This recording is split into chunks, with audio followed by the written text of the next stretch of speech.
Hello friends, welcome to my channel. நிறைய பேர்த்துக்கு காலையில் எழுந்த உடனே ஒரு கப் டீ குடிக்கலனா எதையோ ரொம்ப பெருசாக இழந்துட்ட மாதிரி ஃபீல் பண்ணுவாங்க.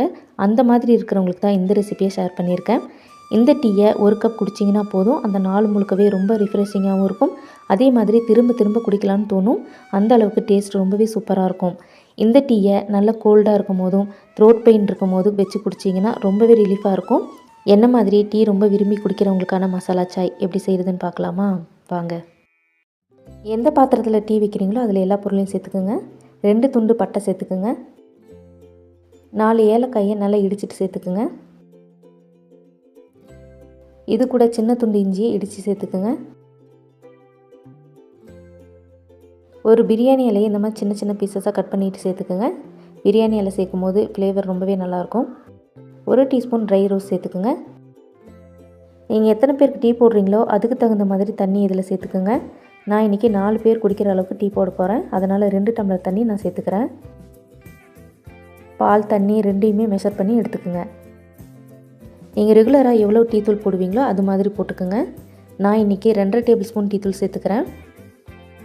இப்போ இந்த தண்ணியை நல்லா கொதிக்க வைக்கணும். அடுப்பு ஆன் பண்ணிவிட்டு ஹை ஃப்ளேமில் இந்த தண்ணியை நல்லா கொதிக்க விடுங்க. தண்ணி இந்த மாதிரி நல்லா கொதித்ததுக்கப்புறமா நல்லா கலந்து விடுங்க. நம்ம சேர்த்திருக்கிற மசாலாவோட ஃப்ளேவரும் நம்ம சேர்த்திருக்கிற டீ தூளோட டிகாசனும் இதில் நல்லா இறங்கணும். இந்த தண்ணி நல்லா கொதித்து மேலே பொங்கி வரணும். நல்லா கொதித்ததுக்கப்புறமா பார்க்கலாம். இப்போ பாருங்கள், தண்ணி நல்லா கொதித்து மேலே பொங்கி வந்திருக்கு. இந்த டைமில் அடுப்பை லோ ஃப்ளேமுக்கு மாற்றிட்டு நல்லா கலந்து விட்டு 1 நிமிஷம் நல்லா கொதிக்க விடுங்க. 1 நிமிஷம் நல்லா கொதித்து டிகாசன் நல்லாவே இறங்கியிருக்கு பாருங்கள். அடுப்பை லோ ஃப்ளேம்லேயே வச்சுக்கோங்க. இந்த டைமில் நம்ம இதில் பால் சேர்த்துக்கலாம். நல்ல சூடான பால் தான் இந்த டீயில் நம்ம சேர்த்துக்கணும். ஆறின பால் சேர்த்திங்கன்னா பால் திரிஞ்சு போயிடும். தண்ணி எடுத்து அதே கப்பில் பாலையும் மெஷர் பண்ணி எடுத்துக்கோங்க. நீங்கள் எவ்வளோ டீ போட்டிருக்கீங்களோ அதுக்கு தகுந்த மாதிரி நீங்கள் பால் சேர்த்துக்கலாம். நான் 1.5 கப் பால் சேர்த்துக்கிறேன். நல்ல திக்கான பால் சேர்த்துக்குங்க. ரொம்ப அதிகமாக தண்ணி சேர்த்துருக்கிற பால் சேர்த்திங்கன்னா டீ குடிக்கும் போது நல்லா இருக்காது, ரொம்ப தண்ணியாக இருக்கும். இந்த டைமில் அடுப்பு ஹை ஃப்ளேமுக்கு மாற்றிட்டு 2 நிமிஷம் நல்லா கொதிக்க விடுங்க. 2 நிமிஷம் நல்லா கொதிச்சதுக்கப்புறமா அடுப்பு லோ ஃப்ளேமுக்கு மாற்றிடுங்க. இந்த டைமில் நம்ம சர்க்கரையை சேர்த்துக்கலாம். நான் இன்றைக்கி நாட்டு சர்க்கரை தான் சேர்த்துக்கிறேன். நீங்கள் நாட்டு சர்க்கரைக்கு பதிலாக சர்க்கரை கூட சேர்த்துக்கலாம். அப்படி இல்லைன்னா துருவின வெல்லம் கூட நீங்கள் இதில் சேர்த்துக்கலாம். நான் 3 டேபிள் ஸ்பூன் நாட்டு சர்க்கரை எடுத்திருக்கேன். இதோட ஸ்வீட் வந்து ரொம்ப மைல்டாக தான் இருக்கும். உங்களுக்கு அதிகமாக வேணால் கூட நீங்கள் அதிகமாக சேர்த்துக்கலாம். நாட்டு சர்க்கரை சேர்த்த உடனே அடுப்பை ஆஃப் பண்ணிவிடுங்க, இல்லைனா பால் திரிஞ்சு போயிடும். நம்ம சேர்த்திருக்கிற நாட்டு சர்க்கரை நல்லா கரையிற மாதிரி கலந்து விடுங்க. அவ்வளவுதான். இதை வேறு ஒரு பாத்திரத்துக்கு வடிகட்டி சேர்த்துக்குங்க. இப்போ நமக்கு மசாலா டீ ரெடி ஆயிடுச்சு. இதை நம்ம நார்மலாக வைக்கிற மசாலா டீயை விட ரொம்பவே சூப்பராக இருக்கும். குடிக்கிறதுக்கு நல்லா திக்காக ஃப்ளேவர்ஃபுல்லாகவும் இருக்கும்.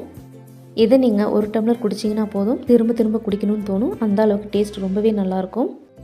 விதவிதமான மசாலா டீ நம்ம சேனலில் நான் போட்டிருக்கேன். மறக்காமல் ப்ளேலிஸ்ட்டில் போயிட்டு பாருங்கள்.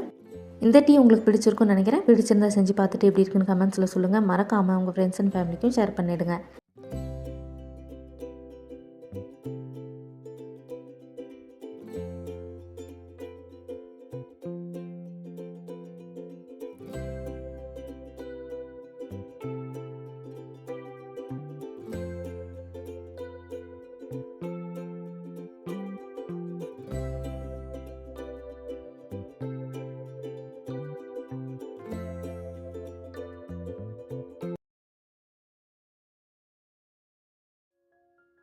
ஒரு இடிக்கல் இல்லைனா மிக்ஸி ஜாரில் 5 ஏலக்காய் சேர்த்துக்குங்க. இதில் நம்ம ஏலக்காய் தான் அதிகமாக சேர்த்துக்கணும். 4 கிராம்பு சேர்த்துக்குங்க. சின்ன துண்டு பட்டை சேர்த்துக்குங்க.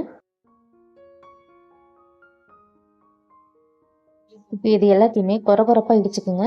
ரொம்ப பவுடர் பண்ணணும்னு அவசியம் இல்லை.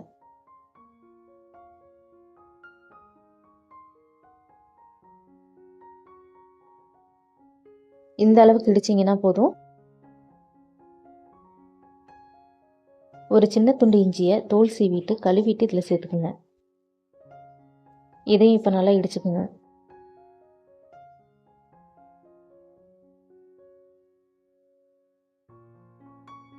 இந்த மாதிரி இடிச்சுக்குங்க. ஒரு பாத்திரத்தில் 2 கப் தண்ணி சேர்த்துக்குங்க. இது 4 பேர் குடிக்கலாம். உங்களுக்கு அதிகமாக வேணும்னாலும் அதிகமாக சேர்த்துக்குங்க, இல்லை குறைவாக வேணும்னாலும் குறைவாக சேர்த்துக்கலாம். இந்த தண்ணியில் 2 டேபிள் ஸ்பூன் டீ பவுடர் நான் சேர்த்துக்கிறேன். நீங்கள் ரெகுலராக எவ்வளோ சேர்ப்பீங்களோ அந்த மாதிரி சேர்த்துக்குங்க. நம்ம இடித்து வச்சுருக்கிற மசாலா எல்லாத்தையுமே இதில் சேர்த்துருங்க. இப்போ இதை நல்லா கலந்து விடுங்க. இப்போ இதை அடுப்பில் வச்சுருங்க. தண்ணி நல்லா சூடாகிற வரைக்கும் ஹை ஃப்ளேமில் வச்சுருங்க. இப்போ இந்த மாதிரி கொதித்து வரும்போது நல்லா கலந்து விடுங்க. இப்போ இந்த டீ நல்லா கொதித்து இதில் இருக்கிற டிகாசன் நல்லா இறங்கணும். அது வரைக்கும் கொதிக்க விடுங்க. நல்ல டிகாசன் இறங்கினதுக்கப்புறமா 1 நிமிஷம் சிம்மில் வச்சுருங்க. 1 நிமிஷம் ஆனதுக்கப்புறமா நல்லா கலந்து விட்டு ஸ்டவ் ஆஃப் பண்ணிடுங்க. ஒரு கோப்பையில் 3 டேபிள் ஸ்பூன் பால் பவுடர் சேர்த்துக்குங்க. நீங்கள் அதிகமாக கூட சேர்த்துக்கலாம். டீ நல்லா சூடாக இருக்கும் போதே பால் பவுடரில் வடிகட்டி சேர்த்துக்குங்க.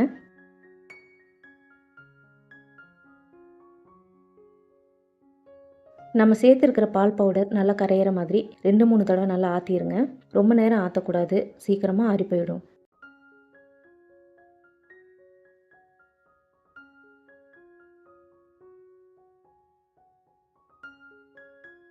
ஒரு பாத்திரத்தில் உங்களுக்கு எவ்வளவு இனிப்பு வேணுமோ அதுக்கு தகுந்த மாதிரி வெல்லம் சேர்த்துட்டு அது கூட 2 டேபிள் ஸ்பூன் தண்ணி சேர்த்து நல்லா சூடு பண்ணுங்கள். அது ஒரு சிரப் மாதிரி ஆயிரும். அதை வடிகட்டி டீயில் சேர்த்துக்குங்க. சூடாக இருக்கும் போது தான் சேர்த்தணும், ஆற வச்சு சேர்த்தக்கூடாது. இப்போ இதை நல்லா கலந்து விடுங்க. நம்ம சேர்த்திருக்கிற பால் பவுடரில் ஆல்ரெடி இனிப்பு இருக்கும், அதுக்கு தகுந்த மாதிரி வெல்லம் சேர்த்துக்குங்க. இப்போ நமக்கு நல்ல சூடான டீ ரெடியாக இருக்குது.